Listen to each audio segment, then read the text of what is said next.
a lot of people seem to be confused about what's going on in the field of biology, or what's a part of the field of biology and what isn't. So, I'm here to lend my expertise to one specific field of biology and a bunch of its smaller subunits. I am here to talk about the field of zoology and how that relates to ecology and biology as a whole.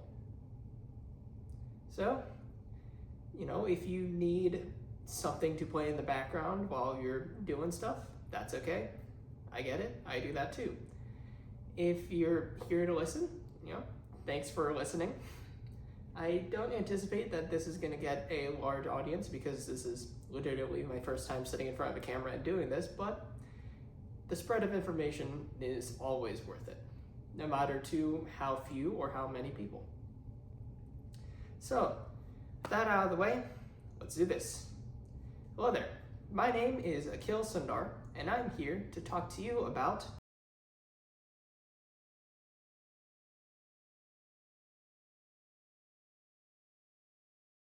Anyway, so when we talk about zoology, we usually define it pretty broadly as the study of animals.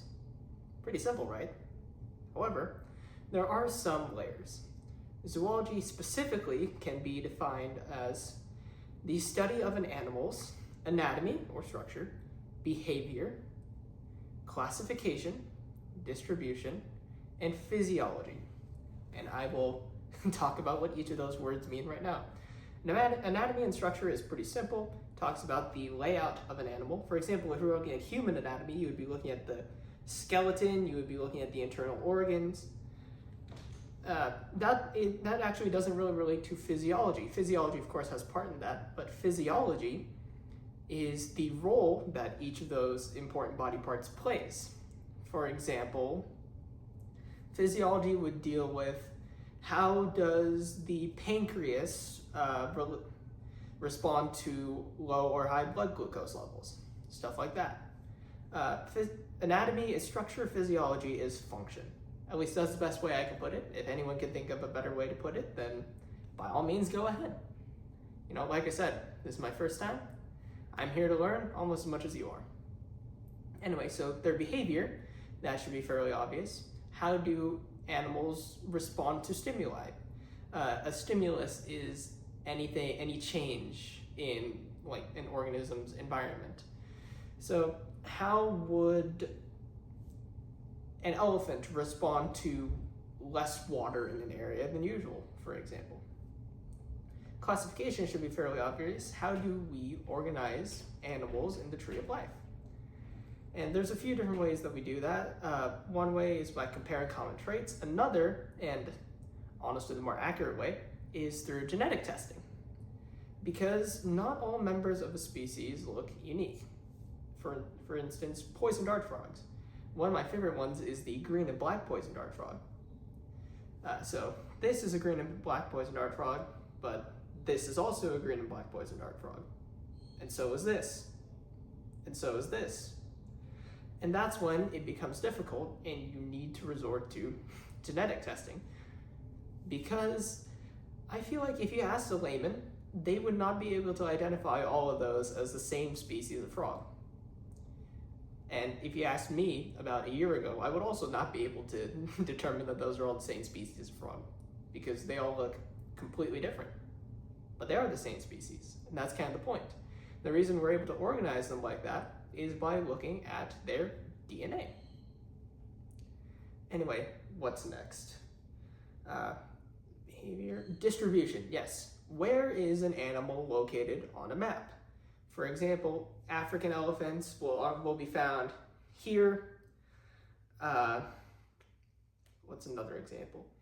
Keel-billed toucans will be found here, and of course, humans will be found here.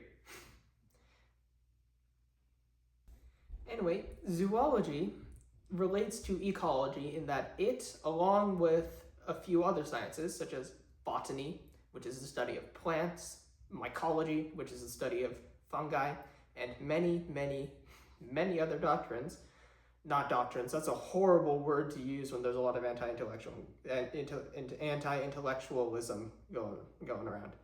Anyway, zoology, along with a few other sciences, comprises the study of ecology.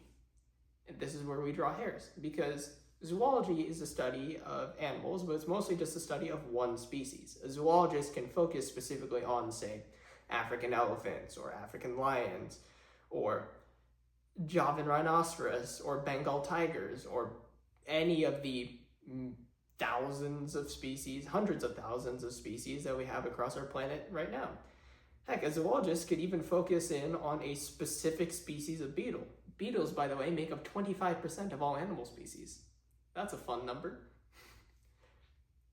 Anyway, in comparison, while a zoologist only focuses on one species, or maybe a couple more if you're looking at, mutualistic relationships, like clownfish and anemones, an ecologist would be looking at multiple species and how they interact with each other and their local environment. For example, an ecologist would focus not just on animals, but also on plants and fungi, and what would happen to them, what's going on here in this region versus in this region, or in this season versus that season.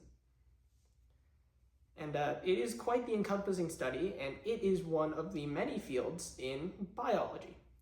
Biology contains a lot of things. You've obviously got the visible stuff. You have your ecology, like I just said. But you also have the cellular level. You have cellular biology. What's going on on the cellular level? What's going on with a couple cells or just with one cell? And then there's also microbiology, which focuses in on microbes like bacteria and viruses. The presence of viruses as life can be debated. I'm not going to get into that right now. Let's just say that some people say they're alive and some people say they're not. Anyway, that should be about it. That's a pretty simple definition of all of those. That's zoology and ecology. That's what they are, at least. Now, let's talk about why they're important. So, the third and final part of this equation is why does zoology and to a larger extent ecology, why do those matter? Why are those important? Why should we care about them? Why do people get paid to go out into the rainforest to study this tiny species of lichen mantis that lives on a couple specific trees in this one region of a small country, right? So there's a few reasons behind that. One is that if you've seen Spider-Man Across the Spider-Verse, remember the Web of Life and Destiny? Or if you've read the Spider-Verse comic books, remember the Web of Life and Destiny where every single spider person has these basic events that happen to them. In Spider-Verse, in the movies, you define those as canon events and all that. And basically, in the comics, if the Web of Life and Destiny is destroyed, then everything goes kaput, right? Well, ecology is kind of like, well, at least not ecology. The natural world kind of abides by that principle as well. Every single animal, every single plant, every single fungus, every bacterium, every virus, everything out there right now has a role to play. If you cut out a branch from that web, or if you start to unravel that web, then the entire ecosystem starts to devolve and eventually disintegrate, which is not good because if something happens in the natural world, that's eventually going to affect us. For example, in the early 2000s, overfishing of sharks off the coast of North Carolina, USA, caused an increase in the cow-nosed ray population. The reason I mention cow-nosed rays is because they are one of the main predators of scallops. And the scallop industry and scallop farming were a pretty big source of income for a lot of people on the Atlantic shore of North Carolina. There is only one shore of North Carolina. I did not have to say Atlantic shore. Also, why did I say Carolina like that? Anyway, cow-nosed rays were a big problem for scallop farming in North Carolina. And obviously that's not good because all that money is going kaput, right? It's supply and demand. There's less supply, there's more demand, prices skyrocket, people have to go without their scallops for a few months to even a couple years. So, in other words, because we knocked out a block of the Jenga tower, the entire thing came crumbling down. Similar thing happened in Yellowstone National Park when we eradicated wolves going into the early 20th century. In 1925, the last 2 wolves in Yellowstone were finitoed, and after that, the entire thing started to collapse because elk, which, were predated upon by wolves, elk could roam around unchecked and just keep devouring smaller plants, including smaller sprouting trees, which then caused some physical damage to the landscape. Then beavers, which wolves also eat, were free to just dam up any river that they could, and that caused a lot of rivers to be rerouted, which completely changed what the park looked like in some areas, which is obviously not good. However, gray wolves were reintroduced back to Yellowstone National Park a few decades later, and there was some sort of balance that was being attained. Unlike a game of Jenga, where if you knock out the bottom block and everything goes, within a reasonable time frame, you could try putting that block back, because all this stuff, although the consequences take maybe a couple of years to set in, they do it immediately. They don't fully take effect, like they don't become permanent until after a few decades, maybe in a century or so. So it is possible to make immediate change. And the reason I'm mentioning Yellowstone is because there's currently a lot of drama going on with Yellowstone and the other national parks in the United States at the moment. I'm not going to digress on that. I don't want to talk about politics. I hate it. It makes me sick to my stomach. Although, as a scientist, I sort of have to at this point, because for some reason, politics is being tied directly to the funding of a lot of research institutions, and never mind, I'm not gonna... I actually filmed this segment about 5 or 6 different times. Yesterday, I had to stop in the middle and just turn everything off and take a break for the rest of the day because I got so angry at this part. But that's not gonna happen again. I'm gonna keep a level head. Anyway, another question is, why do all these studies matter to me specifically? Why am I taking so much time out of my day to draw a thumbnail, to sit down in front of the camera and record, to visibly get angry at everything that's going on? And I have a really simple answer, and it may disappoint a few of you, or it could make a few people happy. I think nature is cool, and I want to be able to show my kids this stuff that I'm talking about, or that I plan to talk about. Once again, first video, don't have anything out at the moment, but at least as of recording, I do plan to have something out soon.